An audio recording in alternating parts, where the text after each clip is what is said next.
Bonjour à toutes, bonjour à tous et bienvenue dans l'école du futur. Au programme aujourd'hui, il fait sortir Platon de sa caverne pour le mettre sur TikTok. L'influenceur Rémi Roth est prof de philo. Il monte évidemment en ce moment sur les réseaux. Ce sera notre portrait influenceur à suivre.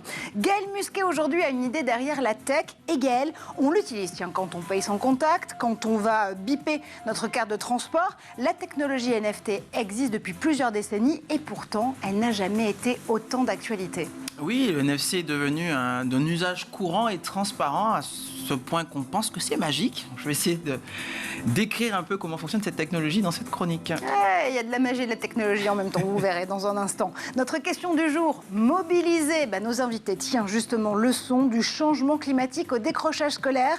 Ils et elles ont des solutions pour rendre ces combats plus ludiques et plus créatifs. 3 semaines top chrono pour changer ses habitudes écologiques de la maternelle au lycée. C'est justement le challenge scolaire écologique qui s'ouvre du 13 mars au 3 avril. Et c'est avec vous, Chloé Anabi. Vous êtes responsable des éditions scolaires et de la pédagogie de Ma Petite Planète, une asso et une application avec un leitmotiv, jouer pour faire gagner la Terre. Bonjour à vous. Bonjour. Et puis en duplex avec nous depuis Bordeaux, Gabriel Bran-Lopez, fondateur de Fusion Jeunesse. 58 jeunes mobilisés, également cette fois-ci du primaire au lycée professionnel, pour créer une exposition au musée des Beaux-Arts de Bordeaux avec un objectif, lutter contre le décrochage scolaire ou plutôt mettre en avant la persévérance scolaire. Vous nous direz justement de la belle province jusqu'à la perle d'Aquitaine ce que ça veut dire pour vous, Gabriel. Écoutez, la persévérance scolaire, ça passe par l'apprentissage expérientiel. Et avec ce projet en design d'exposition, on y arrive. Et bien justement, on en parle dans un instant. Mais d'abord, focus. Et c'est un prof de lycée qui utilise TikTok comme une extension de sa salle de classe. Pour Rémi Roth, la philo n'est pas seulement une épreuve du bac, loin de là, c'est surtout un acte de citoyenneté. Xavier Terrade l'a suivi sur les plateformes sociales. J'aimerais évoquer avec vous, tout simplement, la fonction de la philosophie. On demande souvent à quoi ça sert. Mieux qu'une simple fiche de lecture, il y a les vidéos de Rémi Roth, plus connu sur TikTok sous le nom de l'Antique 399. Le professeur de philosophie du lycée Jean Moulin de Forbach a plus de 5000 abonnés.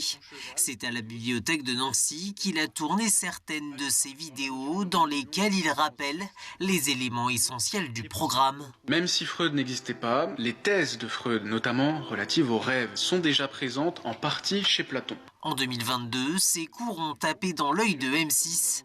Après avoir réalisé un reportage sur lui, la chaîne l'a choisi pour relever le défi de répondre en 1 minute à un sujet du bac. Au fil de ces vidéos, les élèves ont appris à mieux connaître ce professeur TikToker.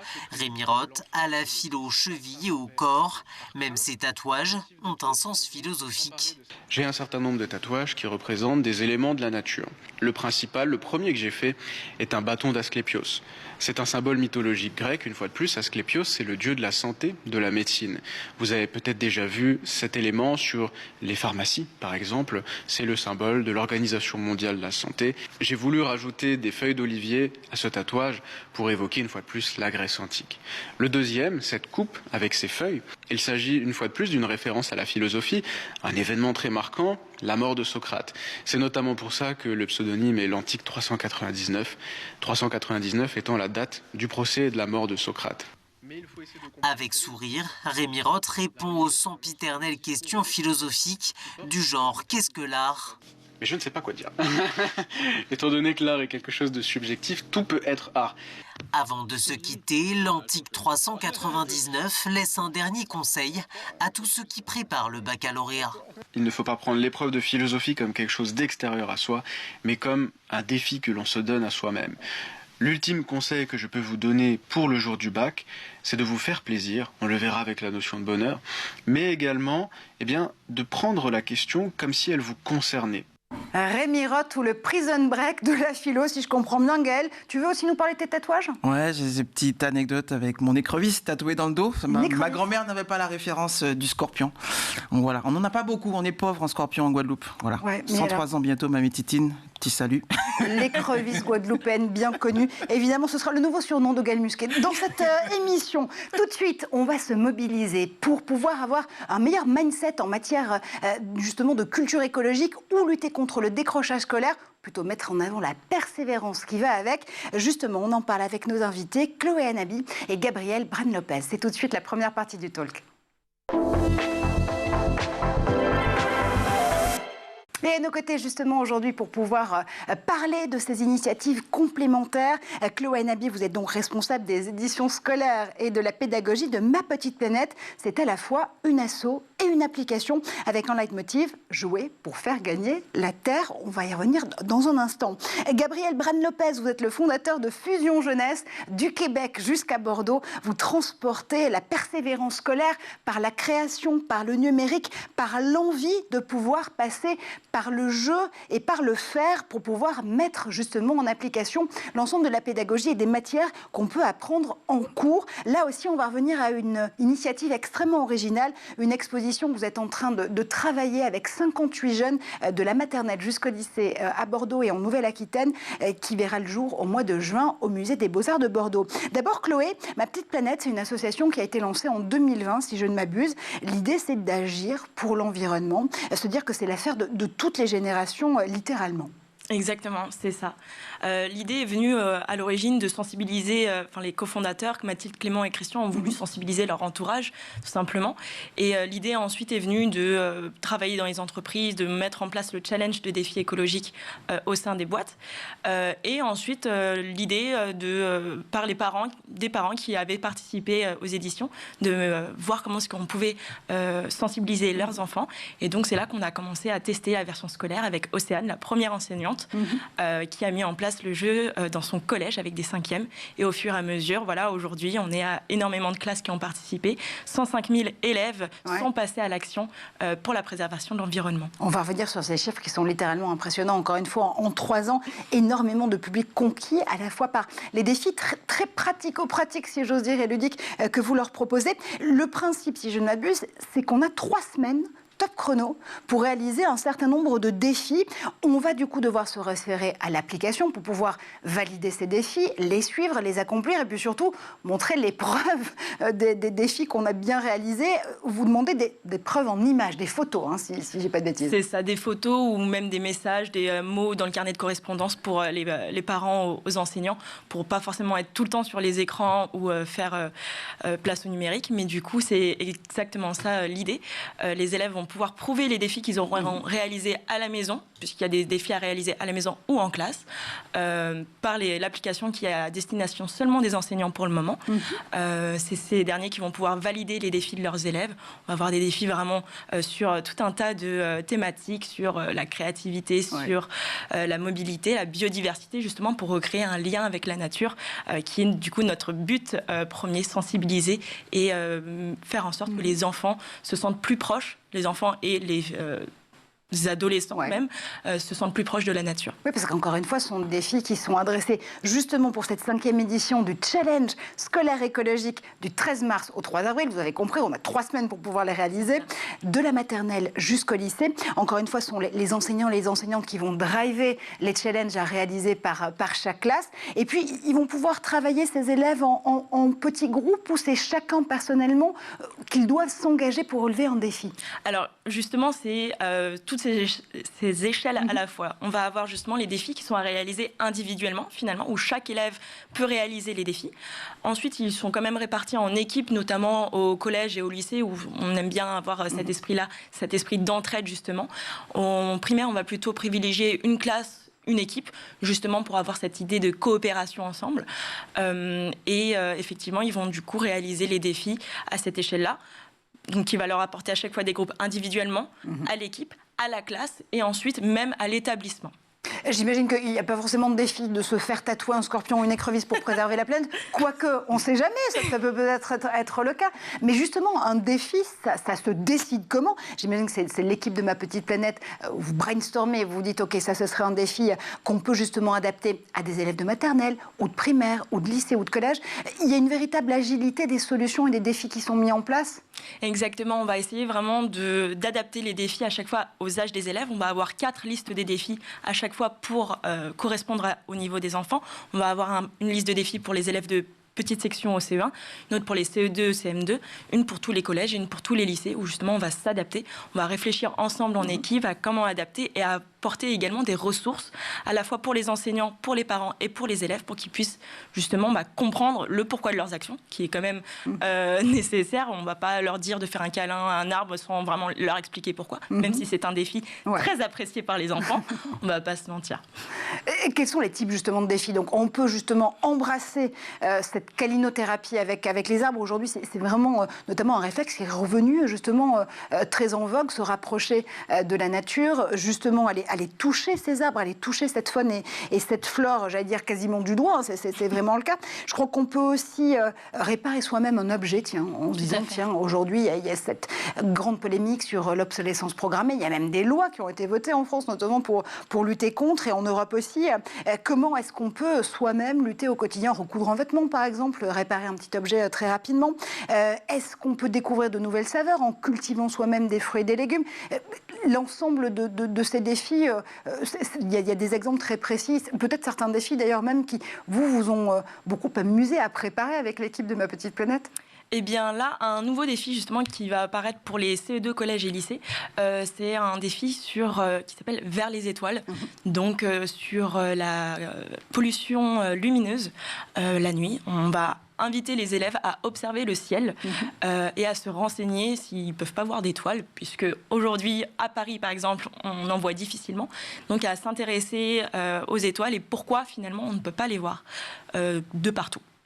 Donc ça, c'est un nouveau défi qui va apparaître, permettant justement de toucher à plusieurs sujets intrinsèquement de cette façon. Donc là, l'idée, c'est qu'à partir de lundi, on peut en effet jouer avec ces classes-là sur la détection de la pollution lumineuse.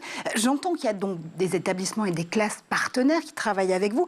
Gaëlle, j'imagine que ce défi, notamment sur la pollution lumineuse, tu peux largement le relever avec l'Observatoire de Vernon. Est-ce que justement des initiatives comme celle de Gaëlle, périscolaires, peuvent aussi rejoindre les défis de Ma Petite Planète? Totalement. Alors pour le moment, notre jeu est quand même plus adapté dans le cadre scolaire, où on encourage vraiment les enseignants à utiliser nos défis dans leurs cours finalement, comme objet et comme permettant de parler des compétences, etc. Ensuite, il est possible quand même de jouer dans le périscolaire. On a de l'extrascolaire, des clubs de rugby, de football qui nous ont déjà rejoints. Donc c'est tout à fait possible. Voilà, il y a quelques petites adaptations à réaliser, mais avec grand plaisir. Ce qui est souvent compliqué avec les étoiles, c'est qu'il faut faire la nuit. Donc c'est vrai que là, dans les prochaines semaines, on a des chefs d'établissement, des directrices d'école qui m'ont demandé d'organiser des nuits d'observation. Alors, dans l'heure, c'est compliqué parce qu'on a un autre problème qui est la couverture nuageuse. On est le département le moins ensoleillé de France. Donc, effectivement, on doit s'adapter à la météo. Mais c'est aussi mignon, un nuage. Donc, c'est important aussi de les reconnaître quand même la nuit. Mais c'est vrai que c'est ce que je dis souvent à ces enfants, c'est que ce qui est bon pour un observatoire astronomique est bon pour les chauves-souris et toute la faune, la flore qui évolue de nuit.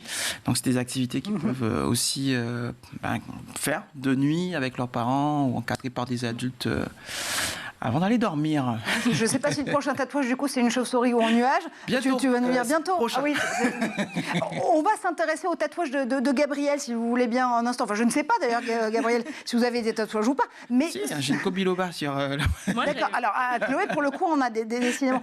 La question, surtout, que je voulais vous retourner avec, notamment, Fusion Jeunesse, qui est vraiment l'association à l'initiative que vous animez depuis plus de 5 ans, désormais en France, mais qui a démarré au Québec, justement, avec vos équipes. On voit avec Chloé et Ma Petite Planète qu'on a une façon de mailler justement les pédagogies, de s'adresser à la fois aux classes de primaire, aux classes de collège, aux classes de lycée. C'est vrai aussi avec Fusion Jeunesse, encore une fois, l'initiative que vous animez depuis Bordeaux, et notamment cette exposition incroyable qui va avoir lieu au Musée des Beaux-Arts de Bordeaux à partir du mois de juin, sur lequel vous commencez à travailler aujourd'hui. L'idée, c'est de pouvoir aussi adapter cette pédagogie, cette école du futur que vous portez justement, et cette idée de persévérance scolaire, Gabriel, c'est bien ça? En effet, chez Fusion Jeunesse, nous misons sur l'apprentissage expérientiel pour promouvoir la persévérance scolaire. En effet, je suis québécois, j'habite en France, mais je parle de persévérance scolaire, pas de décrochage, parce qu'on vise à être positif. Et donc, cette persévérance scolaire, pour nous, elle passe par l'apprentissage expérientiel. Et chez Fusion Jeunesse, nous avons créé une panoplie de programmes multisectoriels pour permettre aux jeunes de se projeter, de développer des compétences disciplinaires fondamentales, mais bien sûr d'autres compétences transférables, durables. Et nous avons plusieurs programmes, par exemple, dans le numérique, la création de jeux vidéo, l'intelligence artificielle, la robotique. Dans le monde des arts, nous avons les arts numériques, nous avons aussi le design de mode, le design d'espace, l'entrepreneuriat et bien sûr le design d'exposition. Et en effet, nous venons de lancer un projet majeur avec le Musée des Beaux-Arts de Bordeaux qui, imaginez, donne 200 mètres carrés à des jeunes des écoles, des collèges, des lycées pour imaginer carte blanche l'ensemble des 200 mètres carrés. Donc ça, c'est vraiment l'apprentissage expérientiel que nous mettons de l'avant. Et j'ajoute à ça le fait que nos programmes sont vraiment implantés pendant les heures de cours tout au long de l'année scolaire. Donc de septembre à juin, nous travaillons avec les enseignants 2 à 3 heures par semaine pour vraiment développer toutes ces compétences, qu'elles soient artistiques, technologiques, numériques. Et les jeunes ont vraiment un cadre pédagogique que nous apportons pour avoir un livrable, une solution en intelligence artificielle, un jeu vidéo, une vraie exposition muséale. Et donc, depuis 5 ans déjà ici en France, 15 ans au Québec, je l'ai fondé il y a 15 ans au Québec. Toutes les semaines, nous travaillons avec 15 000 jeunes dans plus de 500 établissements scolaires. Et l'impact dès le primaire, la prévention du décrochage est assez fabuleuse. Absolument, et surtout ce qui est génial, alors d'abord c'est ce terrain de jeu, hein, vous l'avez dit, phénoménal que le Musée des Beaux-Arts de Bordeaux va offrir à ses 58 enfants et adolescents, 200 mètres carrés d'espace d'exposition à justement imaginer, remodéliser, pouvoir aussi scénariser, parce qu'il y a beaucoup de compétences que ces enfants vont pouvoir acquérir en fonction aussi de la classe à laquelle ils appartiennent, et puis cette idée de mailler justement les âges de ces élèves qui vont pouvoir ensemble imaginer cette exposition, sculpter les énergies, c'est son nom, inspirante et ludique là aussi. Je crois que vous avez fait appel à une classe de primaire qui est en quartier prioritaire de la ville, un collège qui, lui, pour le coup, est en zone rurale, et puis un lycée mixte professionnel. L'idée, c'est aussi d'aller s'adresser à ces publics d'élèves qu'on a envie de réattirer vers du concret, leur donner aussi cette idée absolument réelle que les matières dont ils s'emparent en cours avec leurs enseignants et les enseignantes ont une réalité dans la vraie vie. Et imaginez, l'objectif ici, c'est de donner un sens aux apprentissages. À quoi servent les mathématiques? À quoi ça sert le français, l'histoire, la géo, l'art, l'éducation musicale? À quoi servent toutes ces matières? Donc, grâce à des projets comme celui-ci en design d'exposition, les jeunes découvrent « Ah, d'accord, voilà comment j'applique cette matière dans le vrai monde. » Et non seulement ça, au cœur de notre programme, de notre approche, il y a bien sûr les enseignants, les élèves en quartier prioritaire, en milieux ruraux, bien sûr. Donc, ils sont au cœur de l'action. Mais pour accompagner ces élèves, nous avons d'un côté des jeunes experts que nous, on appelle des coordonnateurs de projet. Donc, ces jeunes experts travaillent en classe avec l'enseignant pour apporter toutes les connaissances techniques nécessaires au projet. Et pour bonifier l'approche, nous avons des mentors qui ne sont pas là toutes les semaines. Ils viennent une fois ou 4-5 semaines. Et ils ne sont pas là juste pour parler de leur parcours. Ils viennent accompagner les jeunes dans le livrable, dans la création de leur projet. Et j'aime beaucoup utiliser l'adage « ça prend un village pour élever un enfant ».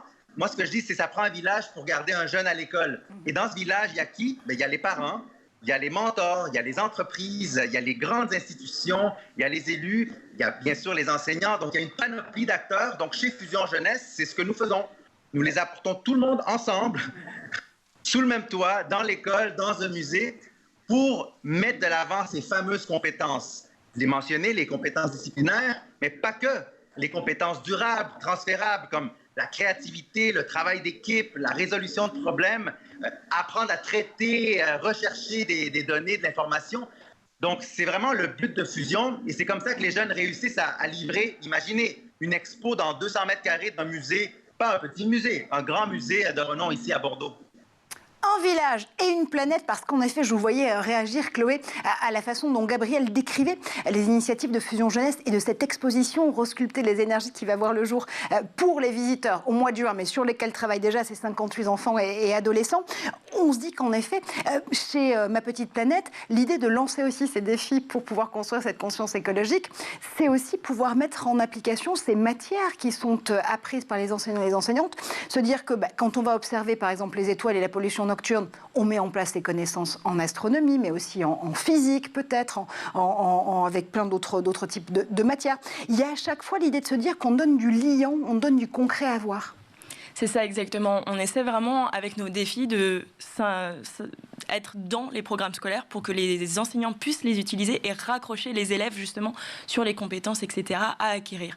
Notre volonté est vraiment d'être un appui et de pouvoir être une porte d'entrée vers les apprentissages tout en apportant quand même des compétences concrètes, notamment les soft skills que vous mentionniez précédemment, pour pouvoir justement apporter beaucoup plus qu'un simple challenge aux élèves. Des applications, des associations, des expositions qui deviennent, comme le disait Chloé, de véritables portes d'entrée sur les apprentissages pour les mettre en perspective à l'école, mais pas que. On continue à en parler avec Gabriel, Chloé et Gaël dans un instant, mais d'abord, on fait un tour du côté de la planète tech. Et c'est le Zap d'Edouard Degnaud.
Et vous êtes de retour sur le plateau de l'École du Futur, toujours en compagnie de Chloé Anabi pour Ma Petite Planète, de Gabriel Bran-Lopez pour Fusion Jeunesse qui nous entend à Bordeaux par Skype interposé, et de Gaël Musquet qui est bien sur ce plateau, ça tombe bien parce que Gaël a une idée derrière la tech.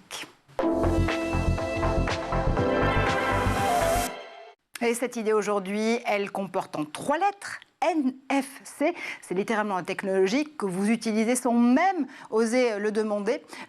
On l'utilise quand on bip notre carte de transport, quand on paye sans contact. Évidemment, ça s'est développé comme une traînée de poudre depuis un certain Covid, mais c'est une technologie qui existe déjà depuis plusieurs décennies. Oui, complètement. Le paiement, l'identification, l'échange de données, puisqu'on peut aussi échanger des données grâce à cette technologie, sans contact. C'est devenu vraiment banal dans notre quotidien. C'est magique. On a plusieurs milliards d'appareils, nos tablettes, nos téléphones, mais aussi de cartes et de badges. Il faut imaginer en fait tous les badges et les cartes qui ont été produites pour pouvoir être lus par ces différents appareils qui supportent aujourd'hui le NFC. NFC, ça veut dire Near Field Communication. C'est en bon français, on a un Québécois par Skype, en bon français, c'est CCP, c'est communication radio en champ proche.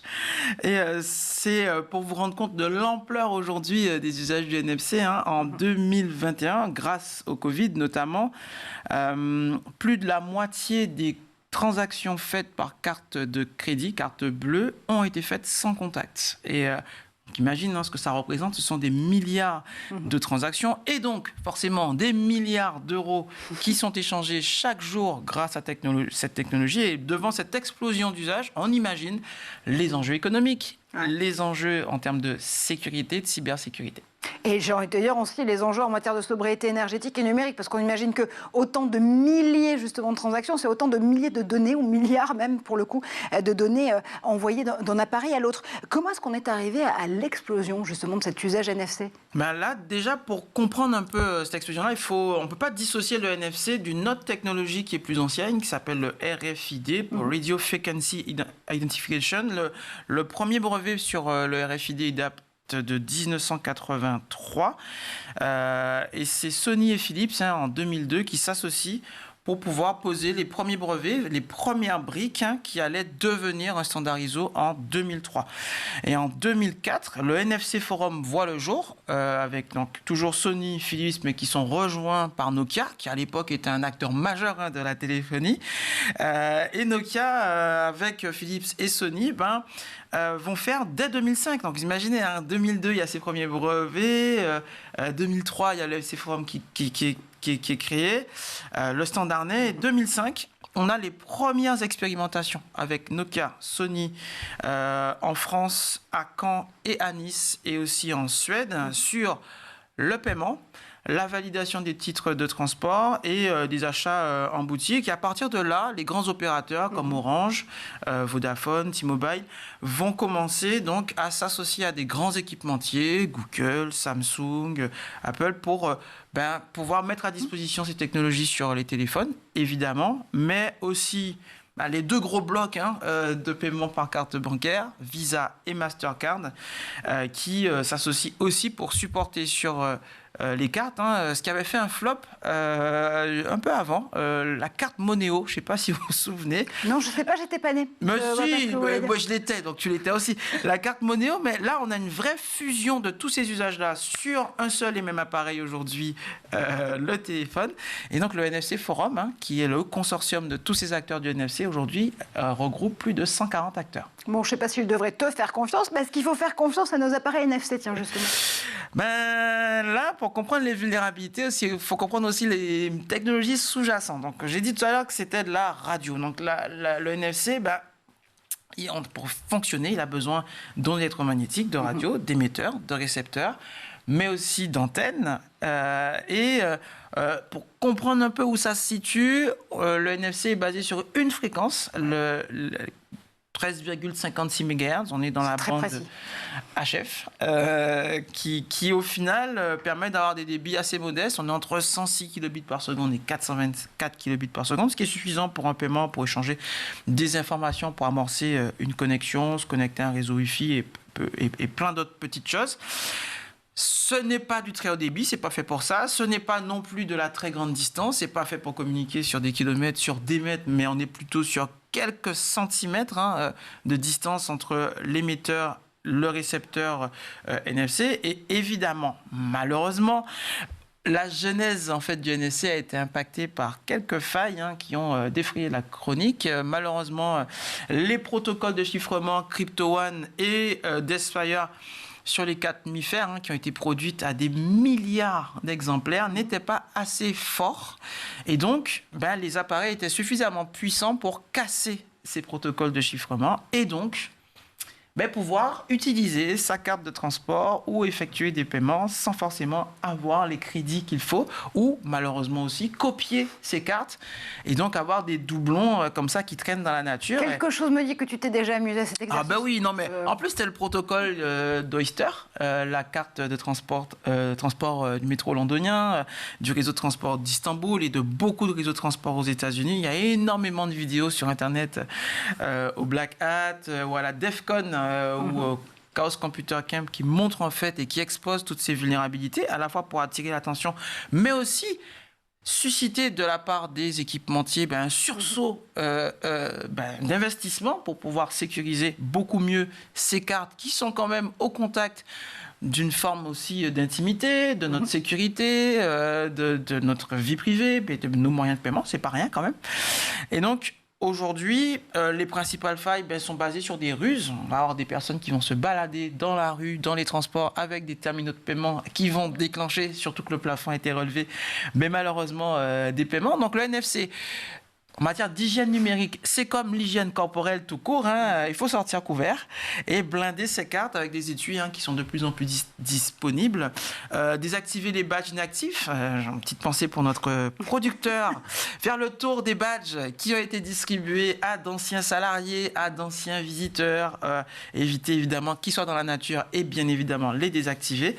Et comme pour l'hygiène, tout simplement, désactiver aussi nos applications, désactiver nos téléphones. De plus en plus de systèmes d'exploitation aujourd'hui, quand ils sont en veille, désactivent la possibilité d'utiliser cette technologie. Donc si vous ne vous en servez plus, désactivez les technologies qui ne vous servent plus à rien. C'est vraiment le conseil du jour, et notamment avec cette chronique sur la NFC.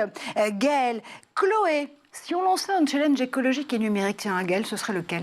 Eh bien, justement, ce serait celui de supprimer une application qu'on n'utilise pas sur son téléphone, qui est un défi qu'on peut retrouver chez les lycéens et lycéennes, notamment pour cette édition. Et au-delà du défi écologique, c'est tu relèves le défi d'abord? Ah oui, bien sûr. Non, mais je le relève tous les mois. Petites alertes de mon système d'exploitation qui me dit t'as peut-être pas utilisé telle ou telle application, ce serait bien de désactiver telle ou telle autorisation. Au-delà du défi écologique, c'est aussi un défi cyber. Moins on a d'applications installées sur nos appareils, moins on a de surface d'attaque.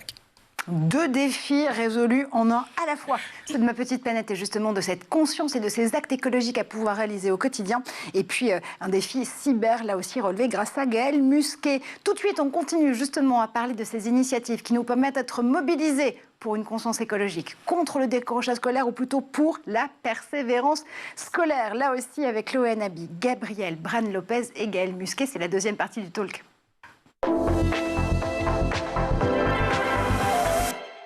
Et justement, aujourd'hui, on passe en revue ces initiatives purement formidables. Je ne sais pas comment le dire en bon français, mais qui m'ont en tout cas, moi, épatée parce qu'elles nous permettent aussi de toucher du doigt, du concret, ce que veut dire avoir une conscience écologique et la mettre en pratique. Et ce que veut dire aussi... Attends, je peux le recommencer parce que là, je suis en train de m'enferrer dans une phrase dont je n'arrive pas à me sortir du tout. J'ai cherché une porte de sortie, mais je ne la trouve pas. Même mon cerveau buguait, donc c'est magique. Tu me dis quand je peux reprendre. Désolée, hein.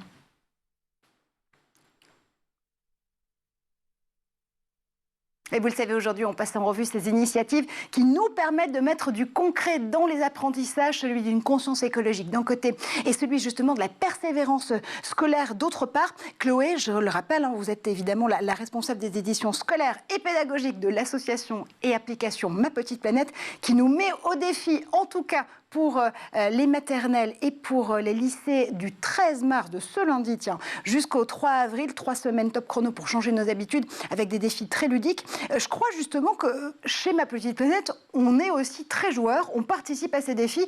Et il me semble qu'un de vos cofondateurs, Clément, pour ne pas le citer, dit que vous le battez à plate couture. Exactement, et c'est ma plus grande fierté. Non, c'est vrai, pour chaque édition, en général, les équipes participent également, et au sein même de nos pôles, parfois on peut avoir une petite compétition. Je cite ici le pôle tech, qui pour moi est le meilleur pôle après le pôle scolaire. Voilà. Mais ce qui veut dire aussi que ce challenge, finalement, cette idée de défi et de pouvoir aussi vérifier les scores des autres sur l'application Ma Petite Planète, c'est aussi un driver de challenge, d'enjeu, et le fait de se mettre en compétition, même sur des sujets comme ceux d'un mindset plus écologique ou plus sobre numériquement ou énergétiquement, ça permet là aussi d'engager plus d'actions. Exactement, donc c'est cet axe qu'on va plutôt favoriser pour les élèves de secondaire, tandis que pour les primaires, on va plutôt quand même viser la coopération, puisqu'on n'est pas forcément sur les mêmes tranches motivantes.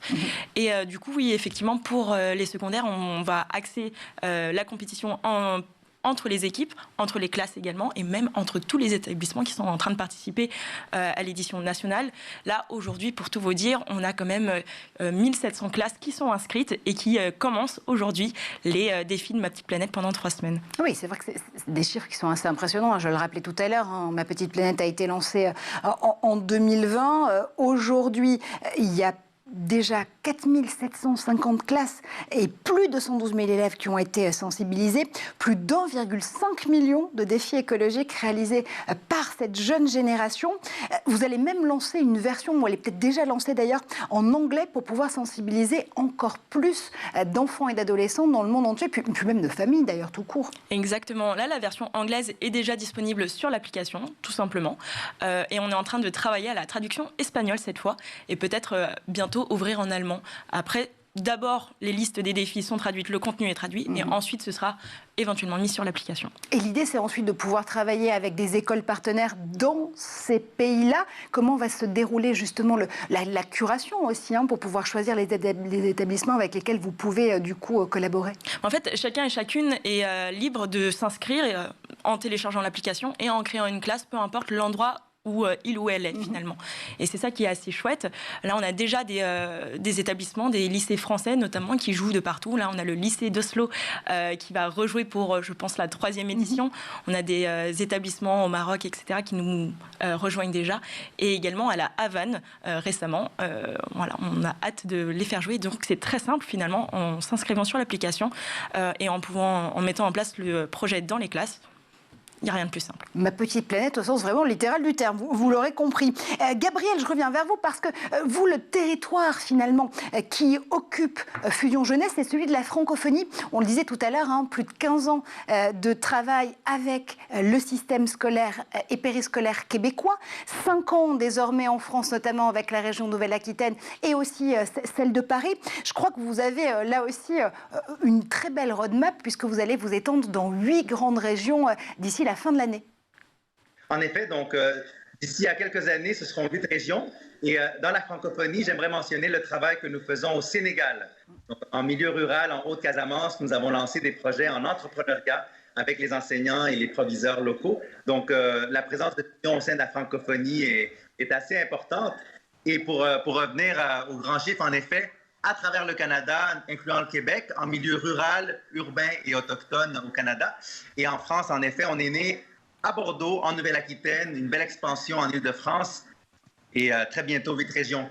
Et juste pour revenir au projet ici à Bordeaux, j'écoutais ma petite planète parler des défis. Et ce qui est beau dans ces projets, ce sont les défis qu'on donne aux jeunes. Imaginez dans ce projet en design d'exposition avec le musée, les jeunes des écoles primaires vont imaginer la scénographie, donc l'expérience, le parcours des visiteurs. Les collégiens vont imaginer les outils de médiation, donc que vont utiliser les visiteurs. Et ensuite, les lycéens sont en charge du commissariat de l'exposition, donc où vont aller les œuvres d'art. Et ensuite, chaque classe a le défi de créer une œuvre d'art originale. Donc, imaginez 200 mètres carrés, le défi gargantuesque pour les jeunes, mais c'est un beau défi et un peu comme ma petite planète, les jeunes adorent les défis. Oui, c'est une très belle, encore une fois, extension finalement de la salle de classe et 200 mètres carrés d'exposition au musée des Beaux-Arts de Bordeaux qui vont être justement investis par ces 58 jeunes du primaire jusqu'au lycée au mois de juin, qui commencent d'ailleurs à travailler de façon très active. En effet, vous le rappelez, Gabriel, tout à l'heure, sur l'ensemble du projet et des tâches qu'ils ont à accomplir pour mener à bien cette exposition. C'est vrai que l'idée de se donner aussi du ludique, du défi, ça permet là aussi de remettre des enjeux dans les apprentissages. Là aussi, vous misez chez Fusion Jeunesse sur une vraie complémentarité entre ce qu'on peut faire avec vos initiatives, vos défis, vos challenges, et puis la façon dont les enseignants, les enseignantes accompagnent aussi à l'année l'ensemble de ces projets. Il y a un vrai triptyque en réalité, si je vous entends bien, qui s'est instauré entre les équipes de Fusion Jeunesse, les professionnels, les élèves et puis les profs. Et en effet, les enseignants nous ont appelés et nous ont dit, écoutez, nous, on n'est pas entrepreneurs, artistiques, on n'est pas dans le monde des arts ou dans le monde du génie, du numérique.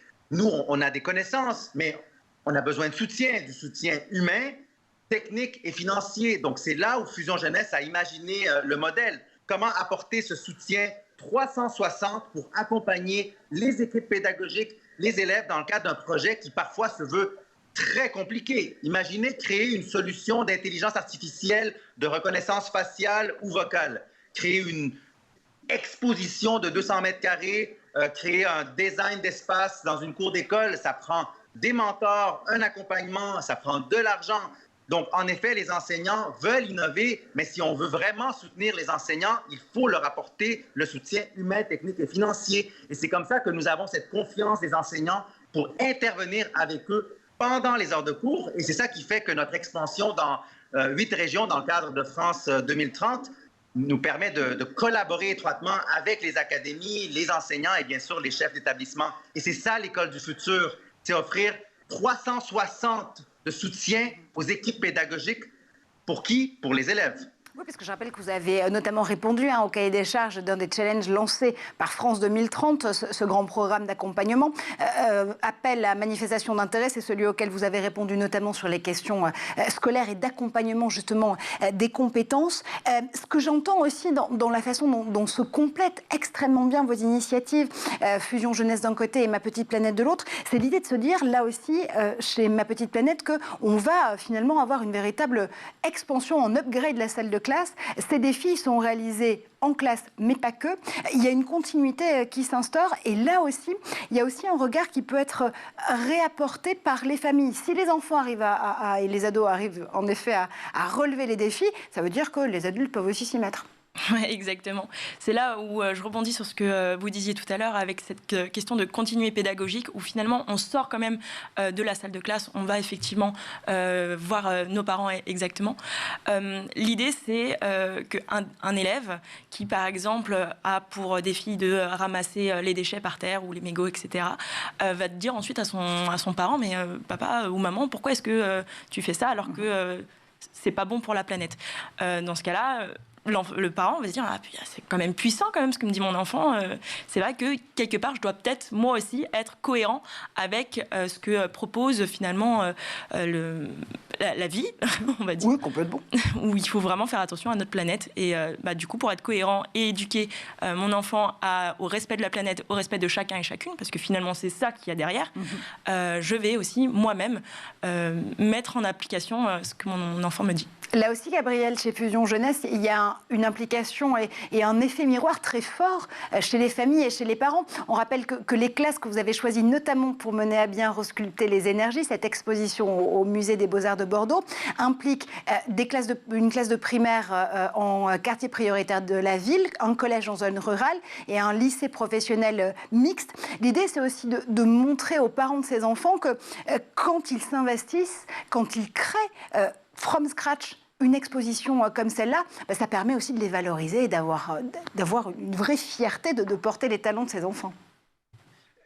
En effet, l'implication des parents, elle est cruciale et l'objectif de Fusion, c'est de permettre de changer la perspective qu'ont parfois les parents. Vous savez, il y a beaucoup de jeunes qui ont des difficultés pour plein de raisons, qu'elles soient socio-économiques, des troubles d'apprentissage. Il y en a plusieurs raisons pour avoir des difficultés. Et très souvent, ces jeunes vivent des échecs. Donc, leur estime de soi, elle prend un coup dur. Et parfois, la relation avec les parents peut devenir tendue. L'objectif de Fusion, c'est de permettre aux parents de voir son jeune vivre une réussite, un projet majeur qui, oui, rayonne dans son établissement scolaire, mais dans la grande communauté. Et c'est pour ça que les parents, bien sûr, sont très impliqués dans les projets. Et on a d'ailleurs un vernissage spécial pour les parents au Musée des Beaux-Arts aux alentours du 7 juin pour vraiment valoriser, oui, les jeunes, mais permettre aux parents de les voir différemment. Et aussi de voir que leur jeune a découvert un talent et développé un talent. Oui, c'est ce qui est très fort dans cette proposition. Encore une fois, vous inversez. En France, on a plutôt tendance à parler du décrochage scolaire. Et j'aime beaucoup, justement, on va faire nôtre cette expression dans l'école du futur désormais qui est québécoise, cette persévérance scolaire qu'on met en avant parce que c'est justement toute l'idée de pouvoir s'accrocher pour ne pas décrocher, justement. Gaël, je t'entendais boire les paroles de Gabrielle. Oui, complètement. En fait, même pour rebondir sur l'implication des enfants, j'ai un peu fait le deuil de notre génération sur les enjeux. C'est moche que vous dites là, dites donc. Un petit peu, pas beaucoup. Je suis quelqu'un d'optimiste, mais un peu de petit persévérance, quand même. sur la capacité de s'engager et d'agir, donc vraiment d'avoir de l'impact. C'est vrai qu'à l'Observatoire, c'est beaucoup plus simple pour moi aujourd'hui de parler à ces enfants, de les recevoir, de leur montrer un peu tous les enjeux scientifiques, techniques liés à l'observation des étoiles, savoir se repérer, respecter la nature, notamment par les enjeux liés à la pollution lumineuse. Et surtout les catastrophes naturelles, sur la capacité en fait qu'ont les adultes derrière à agir, c'est-à-dire à vraiment mettre en place des mécanismes de réflexe en cas d'urgence, les messages passent beaucoup mieux et beaucoup plus rapidement et sont beaucoup plus impactants quand ça vient d'un enfant et que c'est lui qui apporte souvent au niveau du foyer l'information en matière de crise. Allez, on va terminer là-dessus, sur ce message d'espoir, de persévérance, on peut quand même... Oh. Merci infiniment, Chloé Nabi. Vous lancez donc ce lundi 13 mars et jusqu'au 3 avril cette 5e édition du challenge scolaire écologique de la maternelle jusqu'au lycée. Et ça se passe évidemment sur l'application Ma Petite Planète. Merci infiniment à Gabriel Bran-Lopez. On reviendra justement prendre des nouvelles de l'avancée de cette exposition fantastique, Resculpter les énergies, qui va se dérouler au musée des Beaux-Arts de Bordeaux grâce à 58 jeunes. Ce sera au mois de juin. Et merci comme toujours à Gaël Musquet pour ses idées derrière la tech. On se retrouve dès demain pour d'autres aventures.